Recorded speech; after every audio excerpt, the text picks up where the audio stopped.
Hi, thank you for welcoming me back into your homes, into your hearts, into your life. So this is Tea Time with Lorna. I am once again in Stratford at one of my favorite places drinking tea. I'm so happy.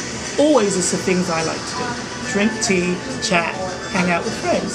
So today I have having tea with me someone I met a few weeks ago in Bridgeport. He's part of the Bridgeport school system, and I'm so proud to know him and welcome him into my circle of friends. He's a good friend. His name is David, and the last name Dimbo. Yes, how you doing? Hi, How's David. everything? Thanks for coming and having tea with me today in Stratford. So I am so impressed with you, but we're going to get to that. So first, let's start. What tea are you drinking today, and why? So I chose a honey bush hazelnut tea today. Okay. I did do some research on it. It's a plant that has originated from the southern parts of Africa that they now grow in Southern California. It has its own natural sweetness with it, and what I hear is that if you add a touch of just brown sugar to it, it actually gives it the right amount of sweetness. So I wanted to try that one today. Well, that sounds wonderful. Now I'm questioning my own choice. I chose a herbal tea. I love herbal teas. You can pour. So I chose a herbal tea. I think it's a raspberry herbal tea, but we'll find out. I love coming here and I love the teas because they have so many to offer. So let's get chatting. So tell me, what is it you do? Because obviously I know you are a teacher, but what is it you do and where do you teach? So I am a therapeutic support facilitator for the city of Bridgeport.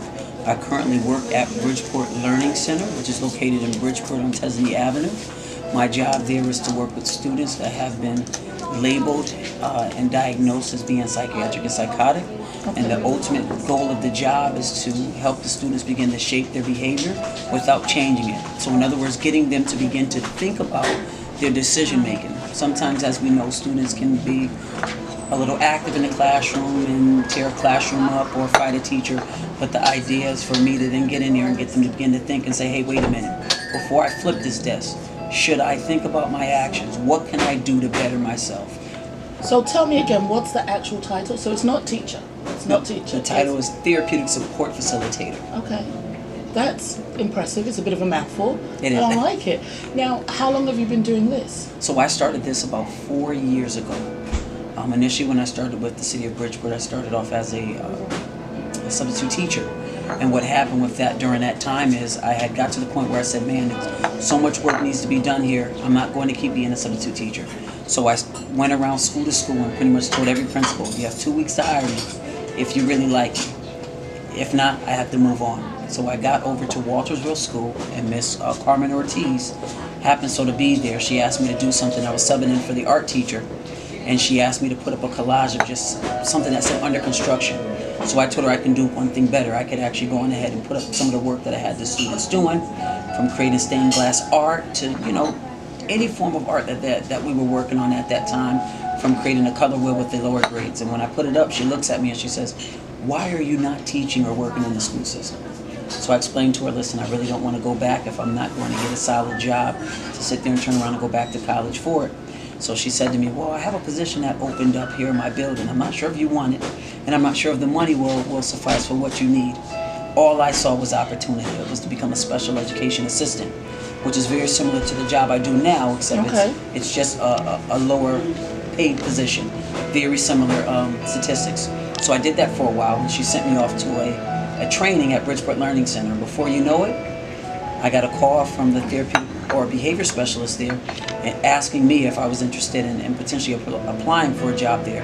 I applied, I was accepted, and I've been there ever since. Okay, and is that where we met? Is that the school where we met? Yes, we met at Bridgeport Learning Center. So what I was doing there at that time was our teacher was out, so I asked the principal if I could actually step up and facilitate the classroom for that week. She obliged, and it went by smoothly. The kids were really impressed. They were really pushing themselves to do integers and learn different forms of algebra, For them, they were engaged and intrigued. Okay. Don't be offended when I say I don't know anything about math. No problem. Integers is a foreign word to me. Mm-hmm. I know how to count from 1 to 10, and right. That's it. As long as my paycheck is correct, I'm good. I don't need to know the Pythagorean theory or anybody else's theory. I know Lorna's theory, which is it's Friday I get paid. That's my theory. And if you'd like to put it directly into bank, that would be a better theory. All right. Those are my theories. No problem. So integers work very similarly like our bank account. Okay. Positive and negative numbers. Okay. We know when we get paid, it's positive. Yes, we do. And as we spend, it goes down, goes down, goes down. But we try not to pass the zero mark to Correct. negative. Yeah. Therefore, integers. You know Okay. it. All right. Lorna's And theory thank is you. correct. Thank you. I've learned something today. I'm all about integers. As long as there's cash with the integers, I'm good. Right. Always think bank account. Please drink your tea. You drop some Oh yeah. scoops of sugar. Well, I got this sugar, which is fine. So where do you see this going? And is this something that is throughout the schools in the city, or is more needed? I mean, where do you see this going? So this position is definitely needed. It is a position where students, whether they've been labeled as having an exceptionality or not, need support. And it's a big deal because in education, everyone needs someone to support them or be a backbone. I believe in this thing called E squared, and it stands for encourage and embrace. You need to encourage a child, and you need to embrace a child so that they know you have their best interests at mind. Once they know you have your best interests, you have the heart. Once you have the heart, you now can get to the mind, which will then make them more receptive to learn. Okay. Why is it called E squared? Because what I remember about math is that a square has 4 sides. Right. So that would be embrace, and then I was out. I'm so sorry. So I call it E squared because it's the 2 E's that go along for me hand in hand. Encourage and embrace. Okay. We want to encourage positive learning and embrace it. No, that's okay. Shouldn't there be 4 things in a square? I'm so sorry. Can I tell you, can you tell? I barely made it through algebra. Right. Can you tell? So it's okay. No, you're doing well. The E squared for me is more so past the math. It's more so trying to come up with acronyms to get students really engaged. Yeah, I understand, Yeah. and that's a great one, and now I'll never forget it. Because this is David's theory. No one else came up with it. You came up with this by yourself. I think that's wonderful. I know from my experience when I was there with you, I saw how engaging you were with the students, and I saw how much they enjoyed being there, and also, which was amazing, was how much they respected you, which I don't think we see in all students in all schools every day. What do you think? I agree with you. And the best response I can give you is it's the favor of God. He really looks over me and keeps me covered and puts things in my mind where I can begin to say, okay, I notice this child has a need. Lord, what is it that you see I can do right now to help this child to be successful? Because my biggest thing is I always want people to smell success. Ladies and gentlemen, smell success. Only way you can really get through is if you begin to smell it. I'm afraid you was going to give me another acronym. I was going to be like, S, F, E, what does this stand for? So sorry. It's straightforward. Smell success. I tell them every day, breathe it in. Oh, I like that. I like that. Well, you're a success to them. Now, do you find that there's a challenge depending on what grade you have? Or how does it work? Do you have the same kids for their life in that school system? Or do you get different kids every semester or every year? So what happens is at BLC, we are a K through 12 program. So downstairs when you were there, that was kindergarten, and upstairs when you're with me, that's pretty much most of the other grades. So it's kindergarten, 1st, 2nd, 3rd downstairs, and pretty much 4th through 12th grade upstairs. What happens is our main goal is to get students to go back to their mainstream schools. Okay. So, we use a certain process called the Boys and Girls Town model, and what that model does is every time a student masters a skill, they're able to move up to a next level. So a student may be on a daily level card, and what that means is pretty much they just got there. They need to learn what our rules are, how we do things, and really understand that life is about being rational. I have to think rationally before I make a decision. Something like we always do before, that we should do before we speak or get into an altercation with somebody that may not be the most positive. So the idea is to get the students to then so much as buy into the program, but more so get the students to be able to see, okay, you know what? This actually is going to help me. So let's say you accidentally picked up your cup the wrong way. I may say to you, hey, it's great that I understand you may want to drink right now. A better way to pick up your cup would be to pick it up from, the handle rather than grabbing it because it's hot. Would you like to try that again? And then when you pick your cup up the correct way, we said, great job, that was wonderful. When I spoke to you right away, you took care of it. You handled the situation well. You didn't get mad at me and throw the hot contents in the cup at me, but instead you picked the cup up the right way. And then we have a point system that's in place. And what the point system does, it tells them, wow, you just earned 1,000 points for picking your cup up correctly, Lorna. Students get excited about that. And what it does, it allows them to be able to buy the next level. The next level is progress. When you get to progress level, we kind of stay away from the point system. Now we get into negotiations, because at this point you should understand what rationalization is. Okay. And also they should understand that I have a choice or a voice in my education. So let's say if I had a tough day when I'm on a progress level, I may say, oh, I feel I may only earn 25,000 points, or maybe I earned 34,000 points. You spoke to me today, you had to tell me certain things to do, but I did it right away. The teacher may say, you know what, I agree with it. So now that's a negotiation. Then students can buy the next level, which is mirrored on card. Once you hit mirrored on card, that's pretty much like, hey, look, I'm almost ready to transition back to my mainstream school. Okay. And then it's mirrored off card, and for the most part, we try to get students to leave out. It doesn't always work that way. A lot of students, or even their parents, may not feel comfortable with them transitioning back to their mainstream school. Why? Because we've now set up a culture in our school, language and dialect, that the students can relate to. They may get to their mainstream school and it may turn out that the teacher may say, sit down, and doesn't say thank you after the child sits down. Okay. While I'm a big firm believer in, you thank students for everything. You thank them for everything. And I call students scholars. Why do I call them scholars? I want them to achieve the highest level. And if you categorize them all into the same course or content, there's a good chance that they're all not going to be successful. So you have to do this thing which is called differentiated instruction, from a special education standpoint, where you have to even differentiate how you speak to them. One student you may give a high five to, the other one you may handshake, but there may be that one student that wants a big hug. So you can't say, oh, no, I'm going to handshake everybody. You're generalizing. The idea is if you want them to smell success, you need to meet them where they are. The way to do that is to accommodate them in any way possible. And that's how our program's set up. So I'm not going to talk to a kindergarten, first, second, third grader the same way I'm going to speak to a high school student. I tell them all universally they're going to smell success. But I have a bottle, it's called my spray of success, that I use on the younger kids. And what it is, if I notice they're having a tough day, I'll say, do you need a spray of success? And I'll take the bottle and I spray it up, I just breathe it in, and say, I am successful. And they say that. Well, if I try that with a 12th grader in my life and just walk around with me with that bottle, I can't. Spray it around, and you spray and I'll run into it, right. Something like that. I don't. Right. You that's spray, I run. Exactly. That's how it works. I actually love it. Even our principal, when she saw the concept that I introduced before she became our principal, she was going for the interview. She walks into the room I was in and she goes, could you just spray me with the success spray? So now the kids see that even adults are buying into it. Yeah. And she spun around in it. Now she's the principal. So what does that tell you? Yeah. This stuff works. I need someone to spray me. Right. And then I need the spray. So right. I'm all into that. I think that's a great idea.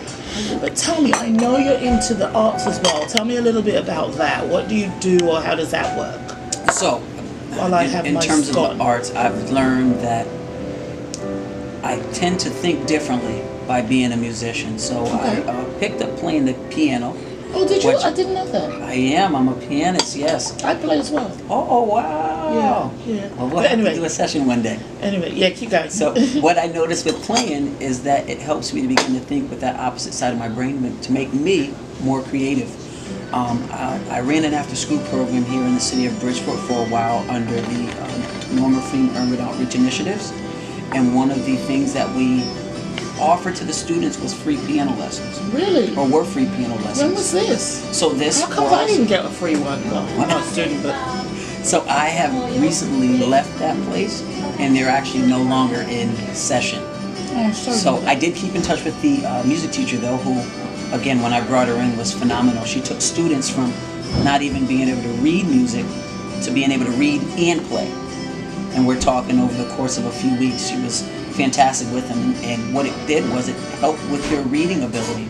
They begin to think and utilize the opposite side of the brain, which they say as musicians, we tend to do that. Well, you know that music is tied to science. Right. So when you're actually good at music and playing instruments and learning how to read music, you end up being better at maths and science, which also leads to better at engineering, which also leads to reading, because you have to read all these things. So I think that's really good. I'm sorry that's not going on anymore. Yeah, well, so that's one of the reasons why I went back to school. In order to open up an after-school program here in Connecticut, there are certain stipulations that are in place, unfortunately. One of the things was, if I wanted to open up an after-school program, I can only have it for like 45 weeks. It was like really limited. The second thing that was mentioned on the website was that it can only be for 2 hours a day. Okay. But when you're certified, it can be as long as you want, and it can go all year long. And that was really my biggest thing. A lot of the students that we would get at the after-school program that I ran were either below level or just at level. We had one student, he was in the 3rd grade, reading on a 10th grade level. Oh, wow. Pushed through our program. We had a young lady who was below level. She came running in, Mr. D, Mr. D, I'm reading above level now. And this was a young lady who was determined. One of the biggest things that I always made them do was read. It wasn't an after-school program where you came in, did your homework, and you went to play. It was you came in, understood why the homework was what it was, and then you went off to an extracurricular activity. So it was called after-school tutoring and arts enrichment. The arts enrichment piece was very important because to me it helped to create their mind and make them more creative people. So that when we had parents come in, they knew what to do. We had a chef, Chef Richard, who taught the students how to make grilled chicken and a whole like Mexican flair fusion. And I'll show you the picture one day when you actually see it. But the students did it. All he did was guided them. It's an art, he said. We're going to help you to be a little more creative. So one young man didn't even know he could put grilled lines on a chicken until Chef Richard showed him how. Before you know it, this young man was boom, flipping and all this. Next you know, he wants to be a chef. Oh, good. The food was fantastic. So where was, I'm so sorry to cut you off. No, that's okay. Where was this? Is this still going? And how can we get this started again? Go. So it was, no problem. It was at the South End Community Center. Okay. It was through Norma Free Urban Outreach Initiatives in partnership with the Council of Churches. The Council of Churches does have other facilities around. None of them were ran the way I ran it. I really put a spin on the one that we had. We had a wait list of 14 kids and capped out at 28. When I started, we only had 3. But by the grace of God, again, the favor that I lead back to talk to in the beginning, God's favor opened it up where people heard I was there and says, oh, I want to go there. And my mom also worked in the school system, so she was a big advocate. Oh, my son has a program right there. So we had students from Roosevelt School. We had students from New Beginnings Charter School. We had students from one of the Catholic schools, St. Andrews in the mix. So we were getting students from everywhere, private, public, parochial. How did the students get to your program? Because to me, that seems to be a big problem in this country. You know, it's one thing to get them to their program, but it's to school. Yes. It's another thing to get them now to a different program. I mean, were you able to get a bus to charter this, or did parents bring them? How did you overcome that issue? Because I know that can be. So, and you're right, that's a major challenge. So what happened here were, the South End Community Center is actually right next door to Roosevelt School. So most of the students were able to walk there. Another parent created a buddy system to have her child walked over by another parent from New Beginnings, which was down the street. And then parents would also drop their children off as well. Parents, brothers or sisters, aunts, uncles. It was a free program where it was make a way to get there. They made a way to get there every day. We took attendance. You know, parents were delighted and pleased about it. And most importantly, I connected with teachers while doing this.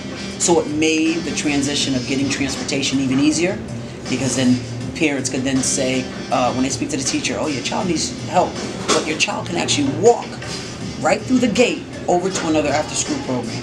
It made it nice and easy. Never had an issue where students went missing. We really were on top of it. And it could be something as simple as, hey, I was walking in too. I noticed and saw them walk, and I stopped, greet them as they come in, let them know today's going to be a successful day, and move from there. So transportation was easy. Is this program still going? And if the answer is no, why not? So the program is not going. Why? Reason being, there were just challenges. I felt that I had outgrown the one facility and was ready to open up another facility.